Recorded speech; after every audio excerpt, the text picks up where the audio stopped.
The guy was arrogant, obnoxious, and perverted, as per usual with Neckbeards. Well, I don't know what I expected. Hello friends, and welcome back to ReddX, your source for the freshest daily Reddit content. Anywhere on the internet. Promise, swearsies, it's just a fact, and it's totally science. Go ahead and look it up. Today we're jumping into some r/NeckbeardStories. No, wait. These are actually r/MoonhorseStories. But it's okay. One of the people in my Discord reached out to Moonhorse and was like, hey, is it okay if ReddX reads these? And Moonhorse was like a cool guy and was like, yeah, sure, why not? So I joined up in his Discord server, and though I have yet to talk to him, I mean, that's a pretty good way to start things off on the right foot, isn't it? So we might see a collab sooner or later. I will get my nerve up and talk to him a little bit, you know, because it's important to reach out. We got to have this like social collaboration or whatever you call it. I think that will be pretty cool. And also, you know, bring the beard community together. We're all scientists here. Moonhorse is a scientist too.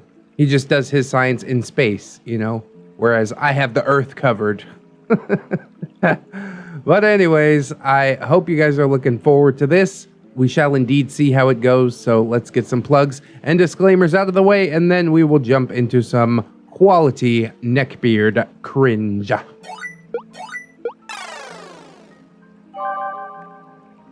When a Neckbeard runs a club. What is that like? I didn't beat that Neckbeard with the club, he just kind of ran into it. It's a different kind of club. Oh, bad start. Okay. Hey everyone, Babsy-kun here. Hey, this is library. Hey everyone, Babsy-kun here. It's my first time posting a text post here, so forgive me if there are any errors. Also forgive me if a lot of what I'm going to write seems so outlandish, because it's been a goddamn decade since I've seen this guy. Oh, that's alright, OP. I think if most of us think back, we would have some outlandish stories that most people wouldn't believe at first sight, but I do believe that they happen. I give you the benefit of the doubt every time. There's multiple stories involving this guy, but for the time being, I'm just going to focus on when I first met him. The cast, Babsy-kun, your humble narrator. Your humble narrator? That's how I used to introduce myself on my gaming channel. That's weird. I did lift it from A Clockwork Orange, so I guess it's not that weird. Anyways, 6 feet tall, good set of hair, fat but not to the point that I look like a planet, and also a former Neckbeard. I'll make another post here on how I used to be if you guys are interested. Well, I'm very pleased to hear about your recovery. Obelisk the Tormentor was the Neckbeard. Yeah, this fucker really named himself after the Egyptian god card. Even had a fucking business card using the YuGiOh card. God. By my recollection, he was 6'3", in his fucking 40s, and he was round. Like, holy fuck. Even the electric wheelchair he rode in creaked as he went about. He had a long neck beard that surprisingly was well kept and didn't actually stink. But yeah, this guy ran an anime club at the community college I went to that had a husky as a mascot. Not really relevant or anything, just stating it did have a husky as a mascot. The club had a good amount of people in it. Only 3 girls at first, but as the years went on, we actually got some more. They were pretty cool, and did not take any of Obelisk's shit either. Obelisks.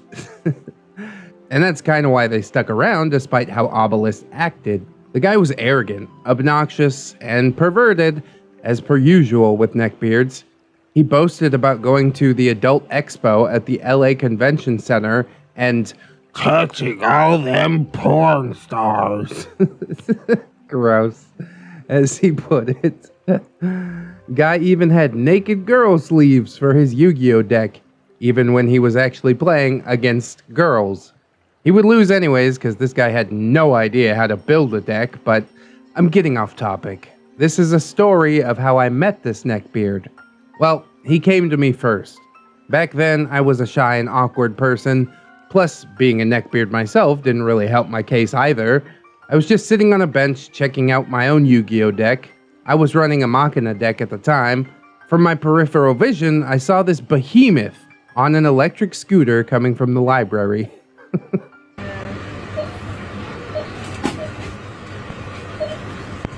I thought nothing of it and just continued to check my deck. As he got near me, I heard his wheelchair screech to a halt. He then said, "Hey, you!" I looked up at him and he was waving. Surprisingly, he didn't have a nasally voice or anything. He sounded normal. I guess he had to have hit puberty considering that he was in his fucking 40s and in community college. I looked up at him and I admit he kinda scared me. He motioned me to come to him. I went up to him after putting my deck back into my book bag and I walked up to him. He looked me up and down and said, "So, you play Yu-Gi-Oh as well, new guy?" I admit him calling me new guy was off-putting, but I was new to the college, so I just guessed that he was probably in his later years into the college. Probably gonna graduate soon, maybe? Hopefully. As I found out in the future, he wasn't, but I'll save that for the ending. Anyways, I just looked at him and went, yeah, I do. I just play casually, though. He just laughed at me and said, "There's no such thing as a casual. Either go hard or don't play at all. I made my deck to be a burn deck, so I never lose." Side note, burn decks in Yu-Gi-Oh are indeed annoying, and those who play them have no shame whatsoever, but they aren't top tier or anything. In fact, they're pretty terrible. It's either win or bust with them. But I digress. I don't want to bother anybody with technical mumbo-jumbo. I just raised an eyebrow at him and basically challenged him to a duel. Yes, that's what a Yu-Gi-Oh match is called.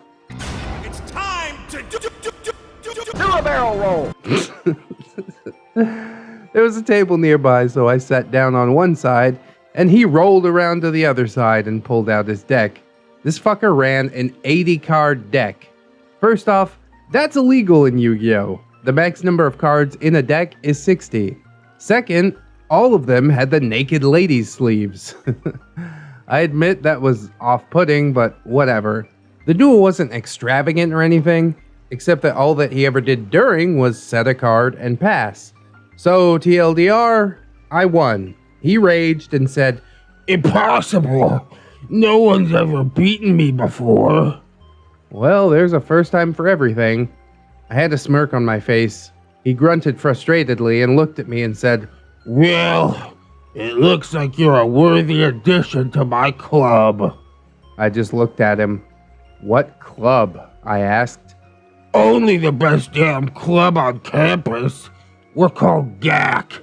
Games, Anime, and Cards." Why'd you spell cards with a K? "'Cause I want to be unique. Who else would spell it like that?" I spell things wrong because I want to be unique. That's why I put 2 D's in red. I just rolled my eyes as he started rolling away, motioning me to follow him. Figuring that I had some time before class, I decided to follow. Also doesn't hurt to meet new friends. What could possibly go wrong, right? Well, as we were walking, I asked him how long he's been running the club. He answers saying, "Since its inception in 1995. I just nodded, but then I stopped. He looked at me and asked what's wrong. And I looked at him and said, "Dude, it's 2009. You've been here since the 90s? Why haven't you graduated?" He just laughed and said with confidence, "Because I come here for free using the fee waivers, so why not?" For those who don't know, fee waivers are forms that you fill out at this college to come to school for free, with no drawbacks if you make less than $10,000 a year. Yeah, this was a ghetto community college, but still, to be here that long? Oy. At the time, I just accepted it and kinda went with it. We continued on and we ended up heading to the back of a class building that also had tables and benches. There were quite a few people already there, playing both Yu-Gi-Oh! And Magic the Gathering. He introduced me to the group and asked me what my nickname will be. Oh boy. Hacksaw. He explained that everyone in the club goes by a nickname based off their favorite game or anime.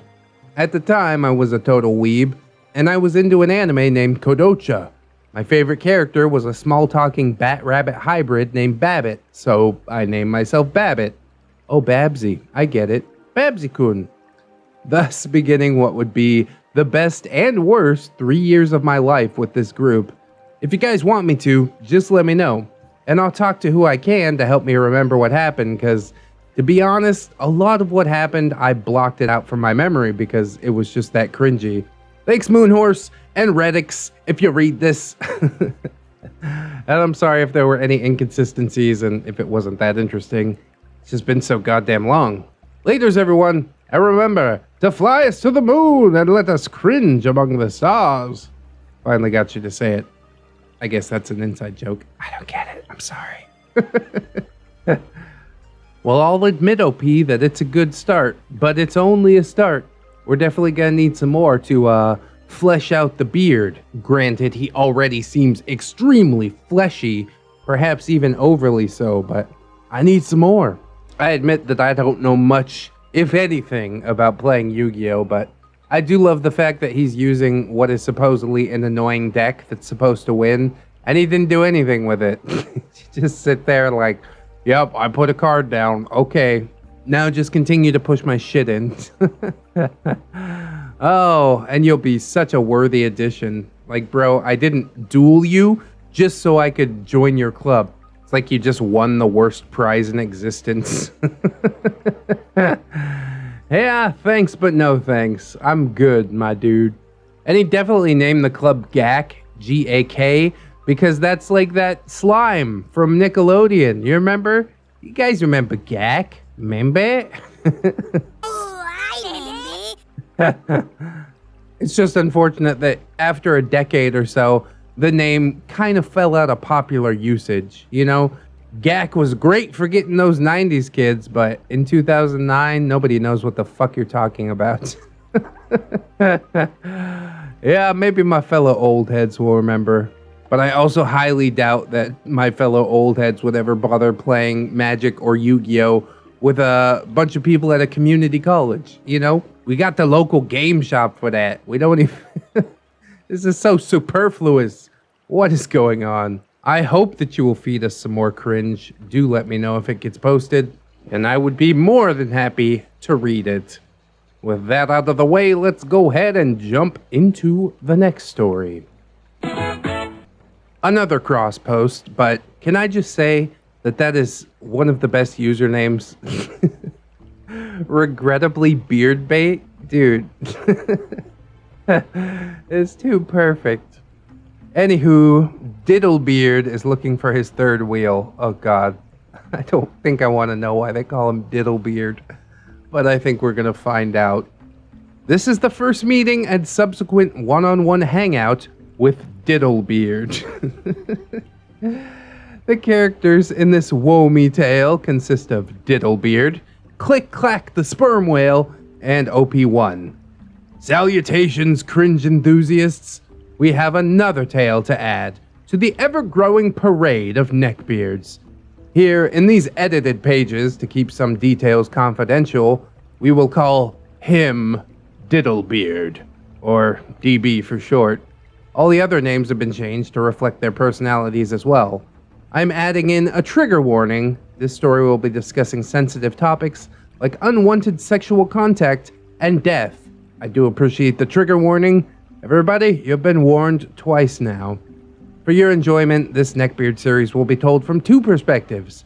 I'm OP1, and with me I have OP2, adding in some stomach-churning details and his own accounts of Diddlebeard. To begin, we will need to paint you a picture of the Diddlebeard and explain the name. Oh boy. He's a 2-meter tall pale male, generally a healthy weight, and is legally blind but drives around in a retired first responder vehicle with most of the original decals. Diddlebeard thinks he is the best self-taught carpenter there is, and would routinely create an array of holes in a wall trying to hang anything, refusing to use the level at hand. He has a service dog, that he stops and encourages strangers to pet and plays anime intros while he's driving or otherwise occupied. Well, he's a specimen already. Diddlebeard wears massive rings on all of his fingers, most of which leave green circles, but he swears they're silver. Okay, guy. With his giant hands and thick fingers, Diddlebeard brings his hands together in a villainous way and then rubs them like he was preparing to eat when he was sexualizing something or someone. Was like the finger pyramid of evil or something like that. He performed this action so much that both OPs have the sound of his rings passing over each other memorized. Talking about our shared memories with Diddlebeard, OP2 dubbed his hands Diddling Fingers. And now, for our sake, we have Diddlebeard. Well, that's less disturbing than it could have been. Okay, I'm glad that's where Diddlebeard comes from. Whereas it is not the beard on the outside that counts, Diddlebeard does sport one. And oh boy, what a neckbeard. Diddlebeard was able to grow a decently thick goatee, although running a comb through it or even cleaning it was absolutely out of the question. Then we have the rest of his face, thinking that he was a great specimen of human masculinity. He let all the hair he had grow to its full potential. At times, he would try and shave different Hunger Games patterns into his beard. However, his beard was scraggle in most places, and would end up looking like he just had random patches of fuzz, read pubes, all over his face. Oh, and Diddlebeard has a fiancée that's his age as well.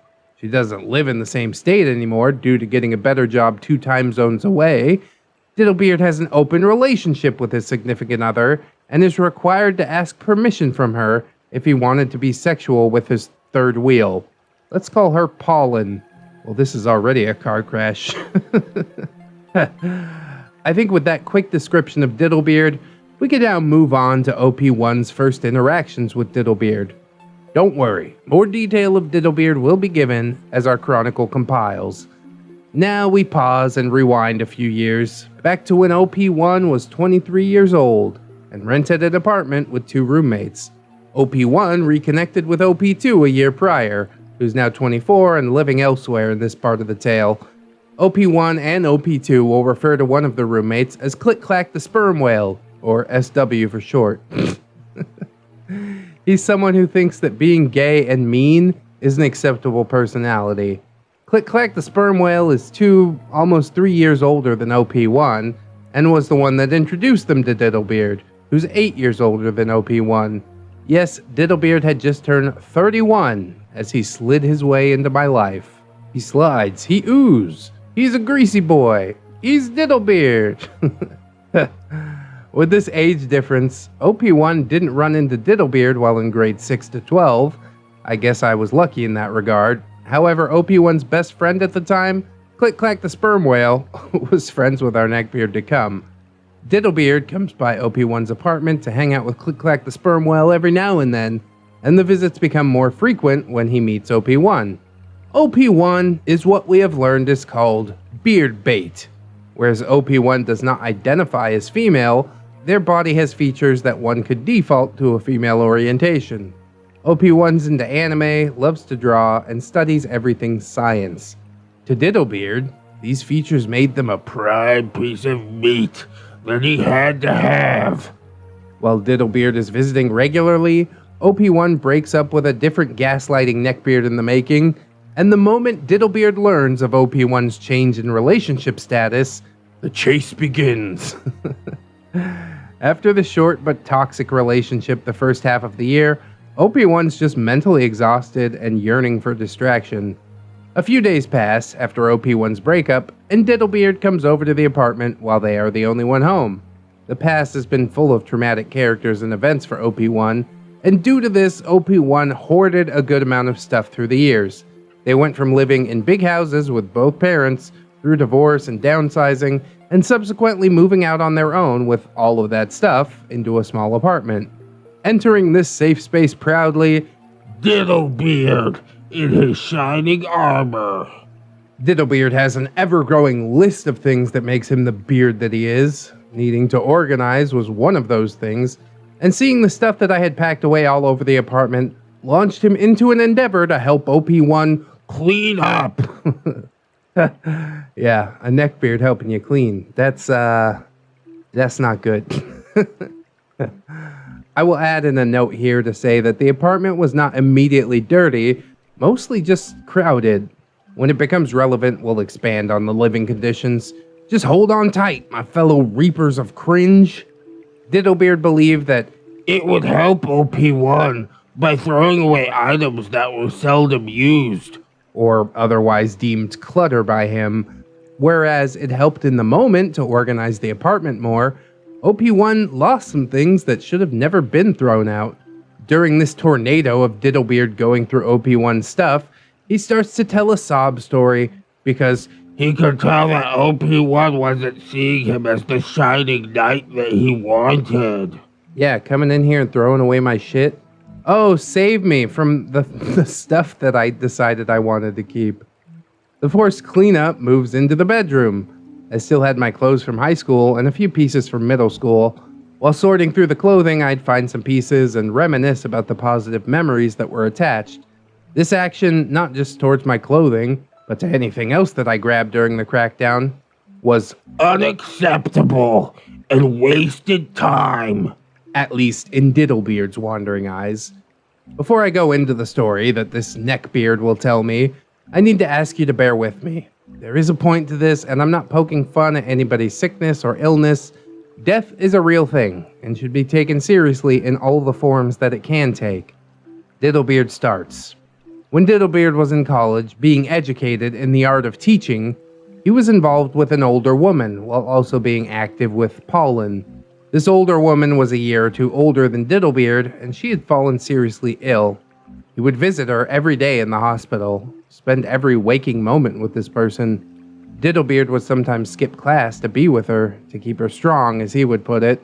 She was steadily getting worse as his finals approached, and Diddlebeard believed that as long as he was around, this woman would keep on living. The day of the final comes, and she looks him in the eye and tells Diddlebeard to go take his test. That he must go take his test. If not for himself, then for her. And she said that she would wait for him. Diddlebeard tries to argue, but leaves for the test in the end. Before Diddlebeard leaves, he made her promise that she would be there after Diddlebeard was done with the final. While Diddlebeard was telling this unexpected story, OP1 grew warm working and took off their sweatshirt and ended up working in a t-shirt. Every time OP1 would look in Diddlebeard's direction, he would jerk his head away like he wasn't just itemizing them the same way that one would the meat section at the local deli. Sometimes he went as far as claiming that his eyesight is so poor that he doesn't know where he's looking. Meanwhile, his face would be right above another person's chest. While Diddlebeard is telling OP1 this story, they're staying silent and simply listening, waiting for him to be done with his long-winded tale. He starts to choke on some of his words as he tries to get all sobby with his story. Diddlebeard arrives at his final and hands in his cell phone to the professor, and then joins the rest of the class to start the test. During this test, he's distracted by the uneasy feeling in his gut. He knows that without him and him alone, his "Milady," as he started calling her, would not be okay. He rushes through the test, hands it in to his professor, and collects his phone. As it turns on again, a new voicemail notification pops up. It is the worst news possible. Diddlebeard walks over to OP1, who's still going through their dresser.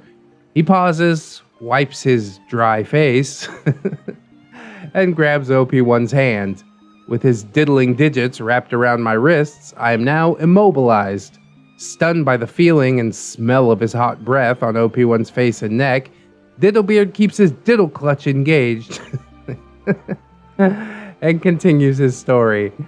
After Diddlebeard left Milady, she started to destabilize. By the time Diddlebeard arrived at his campus, she'd already passed away. The hospital called him a few minutes after Diddlebeard had turned off his phone. He rushed to the hospital and arrived at a room just as they were removing her body. With that, his story's abruptly over, and OP1 is standing in awkward silence as Diddlebeard is forcing himself to cry and failing. What am I supposed to feel about this? It's such a mixed bag of emotions, isn't it? He's lying about this, right? It's okay for me to laugh, right? Nowhere in this story does Diddlebeard include what test or class he was taking, nor what illness this woman was suffering from. The connection to his education in teaching is a connection that OP1 made at the time. However, Diddlebeard never included that bit of information while dialoguing. Everything seems so staged that OP1 has tuned most of it out while they were cleaning. Trapped with a fake crying giant neckbeard, OP1 is lost. Diddlebeard sees this conflict of emotion in OP1 and calls them out on not reacting to this tear-jerking tale. Alright, OP1 thinks for a second that maybe his story is real. Loss affects us all differently, and figuring out how to cope with it is a unique process for all.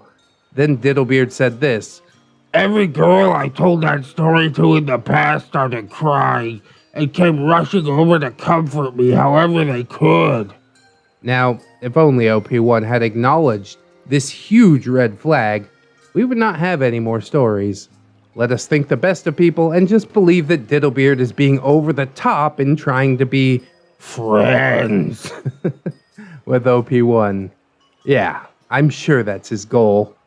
OP1 was nowhere near done organizing the ever-growing mess in their apartment, and Diddlebeard took this opportunity to start talking about himself even more. Oh, hooray. We move back into the living/dining room area, and Diddlebeard wants to throw away some furniture that OP1 had doubles of. Childhood and decorative items were useless and needed to go. It didn't matter that they were older than OP1 and came from their home across the pond. No, it did not matter that OP1 protested loudly. Diddlebeard wanted to throw the items away and completed this action by launching OP1's belongings off their second-story porch and into the parking lot. Jesus Christ. This is about the point where you say, get out now. If OP1 wasn't best friends with their neighbors already, they sure were now. Hey, thanks for all this broken crap in the parking lot. I really like cleaning it up. Oh, God. Diddlebeard barreled up and down the stairs leading to the front door in his process of cleaning up the catastrophe that he had created outside. While Diddlebeard worked to destroy the stairs under his heavy tread, he begins to describe to OP his long-distance relationship with Pauline. Before learning the name of Diddlebeard's long-term girlfriend, Diddlebeard drops that he's currently looking for a new third wheel to have fun with. Oh, God. You're looking in the wrong direction, buddy. He speeds right on ahead, saying that if he opened his relationship up for someone new, it wouldn't be an emotional connection, only a physical one. I don't think anybody wants to connect with you in any way, at all, ever. Have you ever had someone look directly down at you, squint their eyes, smile wide, and keep their lips together? If Diddlebeard opened his mouth in that smile, he would have salivated into his already sticky beard. He takes a deep breath while hovering over OP1 longer than needed, and then finally retreats to pack up his own satchel of miscellaneous items. Diddlebeard's assessment of OP1 was completed. Diddlebeard has deemed them worthy for his game of pursuit. What are red flags anyways? Just dive headfirst through whatever you want, right? OP1 wishes that they said get the fuck out, but no. They gnawed their way through most of the hour-long conversations and waved goodbye to Diddlebeard as he drove away that night. It's been quite a story so far, hasn't it? Well, we wouldn't have a complete day with a Neckbeard if they didn't send you follow-up texts within an hour of the hangout being over. Oh, God. Diddlebeard starts texting OP1 sexual messages, complimenting them on their body and all its curves. Great. OP1 does not identify with their body the way that Diddlebeard was describing it.